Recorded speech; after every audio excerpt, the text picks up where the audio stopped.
morning. I'm Charlie Redner, and welcome to the Right Now Show. And I'm Judy Saxon, and this is a program where we put the focus on authors and the arts.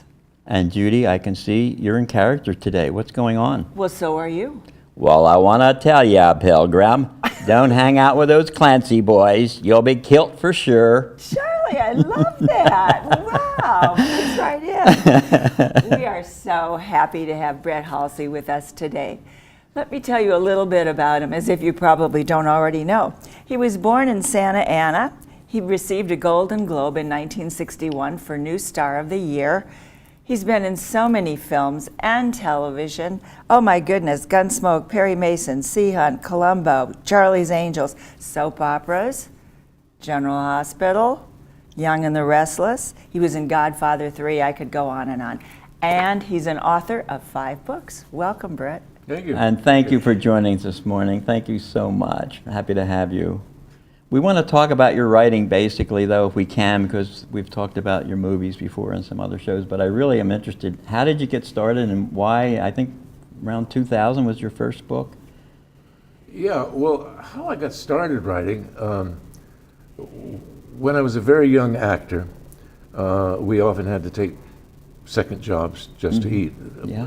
It's still the same for young actors. Yes, it is.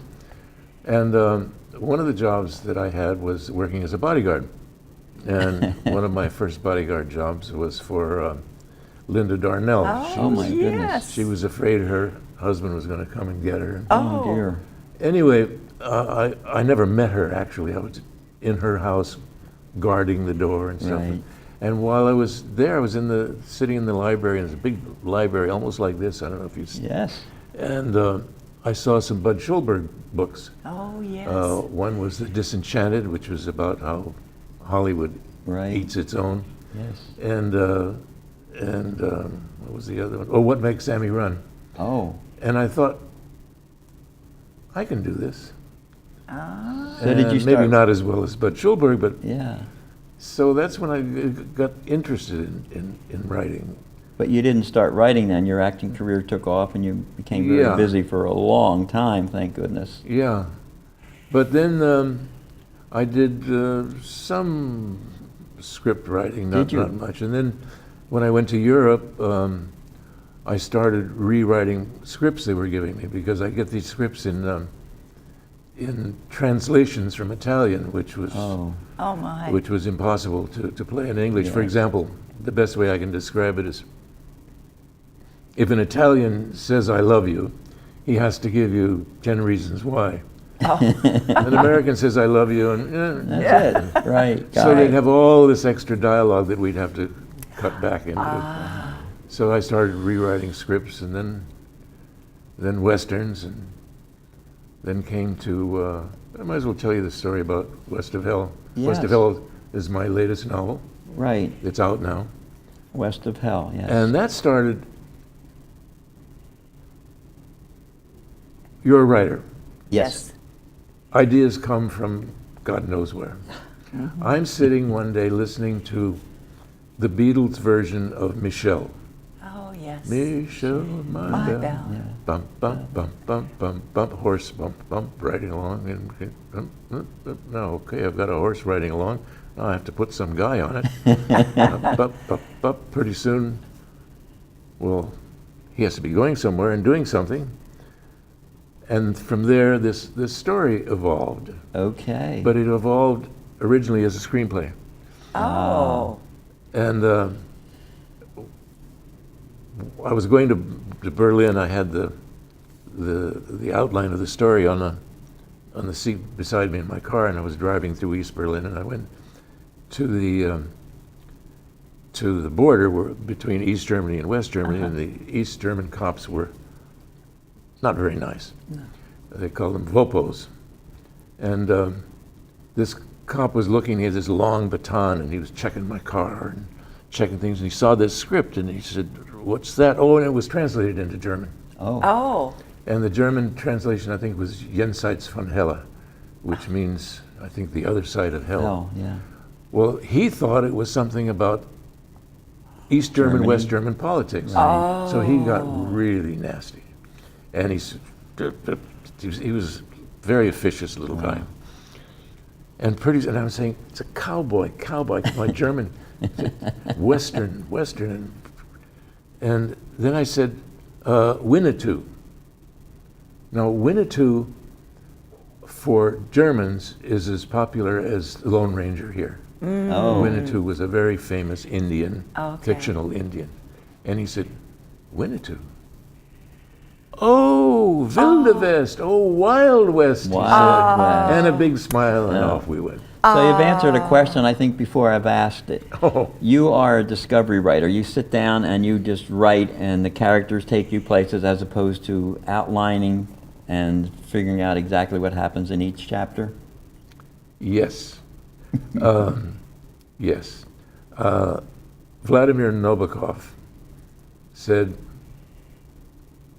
you should take your main character, put him up a tree, and throw rocks at him. Mm-hmm. And that's what I'm doing now with my new novel. Oh, you're working on another one right now. A sequel kind of to West of Hell. Okay. And yes, the characters are telling me where to go. This is the first time that I've written Experienced without that. an idea how it's going to end. Oh, I was wondering. I was Right. going to Because ask. usually I know, it's like, I say, okay, writing a story is like making a trip. We're here in Laguna Woods today. We're going to go to San Francisco. We're going Right. to drive there. Okay, we know where we are now. We know where we want to go. How do we get there? Right. Yeah. So that's usually the way I try Yeah. to write. But now I'm just letting the characters. So are you Chris Tracy or not? I want to know. Oh no, You're not. no. Is there any of him in you, or you Oh, of in course. him? Well, there's some of me in all of my characters. Yeah. As you must well know. Yes, of course. Uh, Only the good parts of Chris Oh, are of in course. here. Yes, that's right. That's right. yeah. And your second book was Well, my first book was The Magnificent Strangers. Strangers, that right. was about a time in Rome. I felt it was really a historical time. Oh, it was. And so I used to tell people, I'd say, oh, that's going in the book, that's going in the book. Like every person or you've ever known, everyone's going to write a book. right. And I was about as close as they are to writing the book. Until I came home from Italy and I ran into a friend of mine who had been a writer on the TV series that I was in at Fox, Follow the Sun. And I told him this story and he said, that's a pretty good story. He said, you should do a book. And I said, yeah, okay. He said, let me introduce you to the head of Bantam Books out on the West Coast. Can you imagine? So I said, Wow. okay. So I went in and I met this guy, Charles Bloch. He was a wonderful editor and big. And he said, yeah, it sounds like a pretty good story, but do an outline. And I said, okay. So I did the outline and he said, oh, that's a pretty good story. He said, let me introduce you to the president of Bantam who's coming in town next week. Wow. Oh, that's a shame. So I met him, and he said, yeah, you have a pretty good idea. But he said, oh, you damned writers, you all think, oh, you damn actors, you think you can write. Oh. He says, so show me some chapters. So I went home and I wrote the first 3 chapters, and they liked them, bought the book, gave me a good advance. Really? That's typical of a nonfiction, but for fiction, only 3 chapters. They usually want the whole book if it's fiction. So Well- you had your foot in the door good. Didn't he? Wow, And that's wonderful. well, the thing that made me a writer was the contract. And the contract had a little thing in there that said I'd have to give the advance back if I didn't deliver the book. Right. By Well, a certain date. Yeah, I think I had a year. Mm-hmm. And, well, I'd spent the advance. So you got to finish a book. That's an incentive. Wow. Yeah. And it's done very well. It's Now, Judy, you read The Grave Misunderstanding. What'd you think? Well, your pacing is just wonderful, and of course it keeps your interest. But your action, I mean, you just exactly at the right time, you've got more action and more action. And one of the things I got a kick out of is your name is really Hand, right? Your real last name. And you used that name in the books. Some character, that was his former name, or is it whatever, Hand. Yeah. And I thought, wait a minute, that's it. Yeah, that was fun. Were there enough murders in it for you? Oh my goodness, yes, with a yeah. machete. Well, I don't want to give it away, but oh my goodness, yes. And the character development too, her youngster and all. I mean, I wonderful. really like that book. It's hard to say that it's one of my favorites. They're all my favorites, but Sure, Yes. they're your children. yeah. Yes. But Have you had tough editors? Have editors ever said to you, Brett, we have to change this, move this paragraph, this Yeah. chapter, or this ending isn't strong enough, or whatever? my toughest editor is sitting over there behind the camera. Uh-oh. Oh, My wife. No, I've had some very good editors. Yeah. My editor on West of Hell, she came up with ideas that I hadn't thought of, And you wove them into the story Oh, yeah, at some yeah, point yeah. while you were... yeah. Do you work 3 or 4 chapters at a time and send it to an editor, or you finish the whole book and then send it off? Different. It's different. With the first book,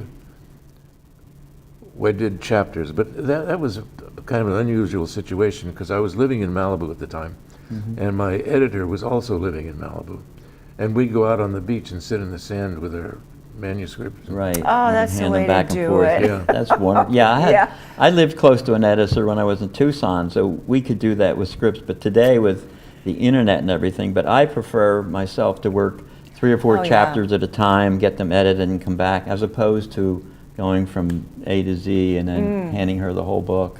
I think I finished West of Hell. I finished before I gave to the editor, and also Grave Misunderstanding. Yeah, I'd finished them. clever title too. There again, I Yeah, don't want to they're give good. away the plot, but a very clever title. Yeah, How about Yeah. the book that was written about you? There's a book, it's called Brett Halsey, Art or Instinct in the Movies by John Murray, is it? John Murray. Yeah. He's a British author. He came over here and interviewed me, and I went over to London. And it's a pretty good book. He wrote 2 books that one is stories about me. Then he did another, like a photo book. Oh, okay. It's called Brett Halsey on Screen. Oh, There we go. yeah. And that book was any of these, you said one of them was a bestseller. Which one was the bestseller? Or the bestseller of your group? Oh, the Magnificent Stranger. Stranger? Yeah, and won prizes too. Oh, how yeah, wonderful. yeah. And some of them are optioned today, you mentioned? The Magnificent Strangers is currently under option by a British production company How For a film or for a exciting. series? for one of those like 8-segment series. Oh, they're great, yeah. Yeah, How Like an exciting. HBO or Netflix yeah, or something. Yeah. Yeah, So they're the we'll see what rage. happens with that. Most of my books have been optioned, but none of them have made it. All my books have been optioned. Oh, really? Yeah, but none of them have made it to the screen yet. But that's a real compliment, even to be optioned, I think. Yeah. Yeah, they're under consideration. That's wonderful. Right, Are there right. year options with renewals or? Yeah. Yeah. Okay. And money. Yeah, of course. You know, it's so much discipline to write. Now, do you have a set pattern? You write in the morning, you write in the afternoon, you write... I like to write in the morning. It seems I do my best work in the afternoon. I don't know why. Yeah. Probably because the morning it's getting the day organized and getting rid of stuff you don't want to have to deal with. Right, right. But I used to try and write all day. Oh, my goodness, yes. When I had that, I don't have that discipline anymore. I would start at 10 and work till 5. Oh, you probably do that. Do you do that? I do. I write all day long. But you were pretty disciplined between, I guess it was 2001, 2006, and then there was a long gap to 2011. So you took a break from writing? 6 to 11. Yes, 2006 to 2011. Yeah, you had one book that was written about you in 2008, so the gap of your own That's writing. probably publishing dates. Uh-huh. 2000 Oh, the publishing dates and the 2006. I was in Costa Rica teaching at the University of Costa Rica from 1998 to 2004. You were teaching Writing? acting? Acting and directing for the camera. Oh, okay. I actually ran the film studies department Oh, my at goodness. the university. It's a wonderful university, the best university in all of Latin America. Really? Yeah. Costa Rica, wow. One of the nice things I like to say about Costa Rica is the country has the highest literacy rate of any country in the Americas, including the U.S. and Canada. Really? Oh, No kidding. Yeah. That's good to know. never heard that, no. Yeah, that was one of my fun writing jobs. What's Back that? in the 70s or 80s, I was hired, I wrote and directed the television campaign for a presidential election. Oh, my goodness. And we won the election, so Which, oh, A I state guess, office or a national? national president? national, for the president of the country. Oh, really? Wow. Yeah, that was fun. I had Wow. one incident. There's I an. was doing like mini. You're telling me the documentaries. plot for your Yeah, to I was the just next thinking book, that would right? make a book. No, but we had. I was shooting stories about the country, and there was a refinery that I wanted to shoot in this. It's the major refinery, Right. and we pulled in the gate with my crew, and the gate guard didn't want to let us in. He didn't like the paper I had. So I said, "Give me the phone." I got on the phone. I called the president, the current president. I called his That office, year. and then I got him on. I told him what happened, and I gave the phone to the gate guard to talk to the president of the Oh, country. my Well, that poor man wanted to die. Oh my God. I bet he's told that story ever since. Oh yeah, yeah. Oh, my goodness. And then the red carpet laid out, and you got to put your Well, camera wherever you in- wanted, and you could do whatever. Oh. Again, there's another book. Yes. I mean, yes. that's a nonfiction book if you could tell that story. Well, that's part of the bio. Of the bio, I have a lot of little stories Uh-huh. that I tell. Like I'll go for book signings and I'll Right. tell stories about old Hollywood and Oh, all the stars I've yeah. worked with. And Right. And the school you went to at Universal, and you were in quite a class. And a page you mentioned. No, no, Yeah, no. you was a page for CBS, yes. well, while I was a page at CBS, I got friendly with Jack Benny and his wife Mary, Oh my goodness. and they. One day, Mary said, "I want you to work the sponsors booth." And the sponsors booth is a room above the stage, Yes. private room. Oh. Right. And I said, okay. And then while I was there, she had this big smile, and she introduced me to this man. I don't know who the hell he was, but well, he happened to be the president of Universal Studios. Oh. And I just crossed my Oh. eyes. I hope the camera wasn't on me. and the next day, I was going to school at the time, and I got a call at school. It said they want to see you at Universal. And I said, why? I don't know. So anyway, long story short, Mary and Jack had probably said, he's a nice Yes. kid, put him under contract. Right. And I went out to the studio and I met the head of casting, and they wanted me to do an audition. I didn't have time. Oh, wow. So he said, okay, we've decided to put you under contract. And I said, why? And he said, Brett, I have to tell you, I don't know. You know what? The secret of your success is meeting presidents. I mean, I think that Yes, gets you pretty yeah. far, pretty fast. Your life is like a fairy tale. I know. Wow. Well, it's been pretty good. Yes. I'll say. And I heard you tell a story about in your class, you ran into your teacher, the talent class at Universal, that normally it's like a 1% success rate of the classes, and Oh, yours yeah. was 70% that went on to It- become. Yeah, it's Famous it's or very successful? unusual. In these, all the studios had schools I at that remember time. reading about they that, did. yes. That was The the way new- you new talent groom programs. talent, yes. Yeah. And our class at Universal had more. They used to say that if one student out of 100 even stayed in the business, it was a success. Well, in ours, we had like 80% not only stayed in the business, but made, Wow. Clint Eastwood. Did you say Clint Eastwood? Yeah. Yeah, Clint was there. Yeah, he kind of made it, didn't he? Yeah. Yeah. But at the time, He was don't know. just one of the guys. Yeah, At the I time, know. his biggest accomplishment was he won the ping pong championship in the fire department. And that's what he was noted for while he was in school, right? Yeah. Uh-huh. Oh God, I'm blanking on That's names. okay. But there's Richard Long. Oh, yes, yes, yes. Richard. Was David Jansen in David it? Jansen. Anita Ekberg. Oh, my, yes. Piper Laurie. Oh, right, all these names. I used to love movie magazines and all that. Rock Hudson. Oh, my, Oh, come yes, on. I've heard of him. Yeah. Oh, wow. Yeah. Oh, my goodness. Yes, Hollywood then. Yeah. It was the way I see it now, of course I'm older and I'm not a part of it as I once was, but it was a smaller town. Like I was under contract at Universal, later I was under contract at 20th Century Fox for 3 years. And the people all seemed to know each other. I mean, I Really? would, actors from MGM or Paramount, we all were friendly. And today, the business is so Diverse. indeed. disconnected. There's Yeah. so many different little studios and no studios. Right, right, right. Yeah. Gosh, so would you go to parties and then meet people from all different studios? And it sounds like, Yeah, or and you'd we'd all know each socialize other. and yeah. Yeah. Wow, I just love hearing all that. Yeah, I know. But- Yeah, yeah.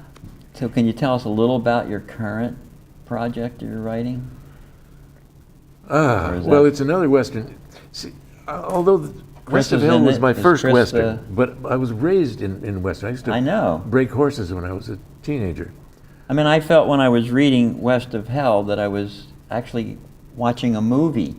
And I read it that way, and I could visualize the scenes and the people and the places, and it just all, it looked like a Western movie, and that's what I was reading. It wasn't in script form, but it was a novel, and you Well- took me right there.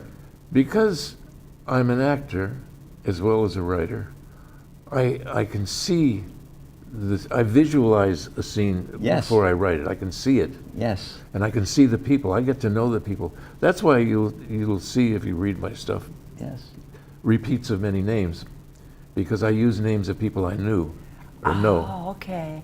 including my family. Yes, Yeah, yes. I did you're that right. too. I used all my school friends in the novel so I Did you? could remember who was who. Yes. I get people who read this novel and they say, "Oh, I didn't know I was in your book." Oh, I bet they're flattered. right. Yeah, yeah. Not unless they're could be bad hombres too. Who knows? You know. Did you want to become an actor when you were young?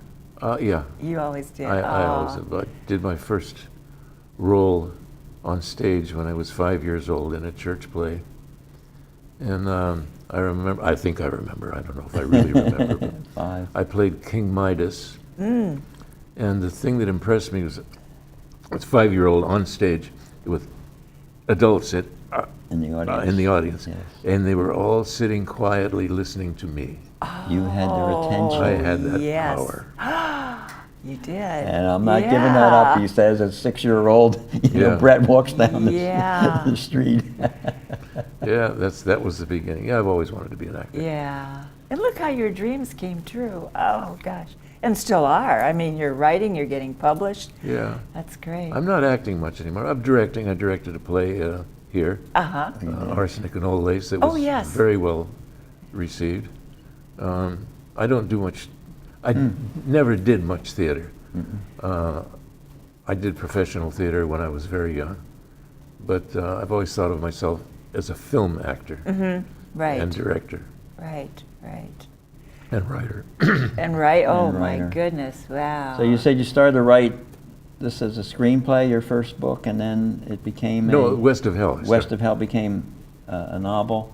Yeah. Did you not feel as comfortable doing it in the program, or were you writing by hand? How were you writing it?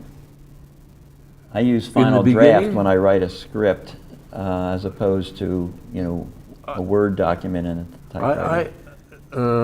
A script, I use Final Draft, yeah. Yeah, Novel, you use Word and you just type away. and a lot of times I'll write a scene all dialogue with Right. no names, Oh. because I know who they are, Right. because I want to get that out. So I get the whole scene out in dialogue.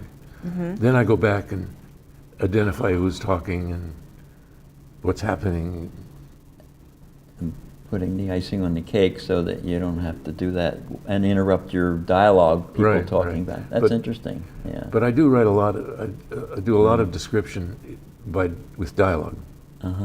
because that's Yeah, my training. right.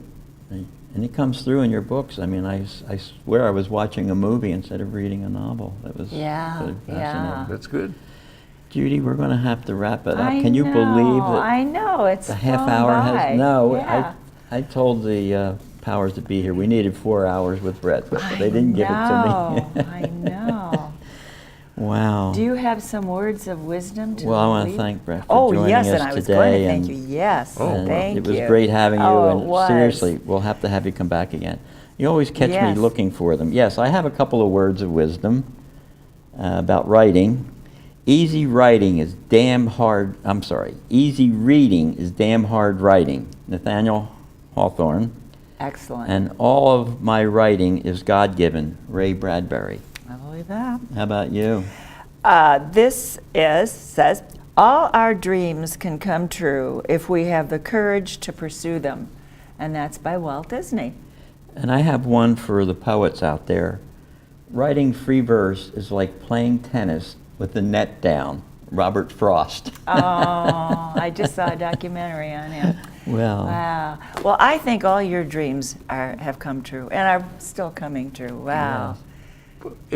It's been good. Yes. yeah. And thank you for Yeah, joining us thank you today. so Taking much. the time out of your schedule. Yes, Thank you so much. Thank you. Brett. And don't forget the Writers Club, the second Friday of the month, 3 o'clock, and the Performing Arts Center, Dining Room 1. Thanks for watching. I'm Judy Saxon. Charlie Redner, bye now. See you soon. You are a total delight. Oh, I am so yeah. sorry.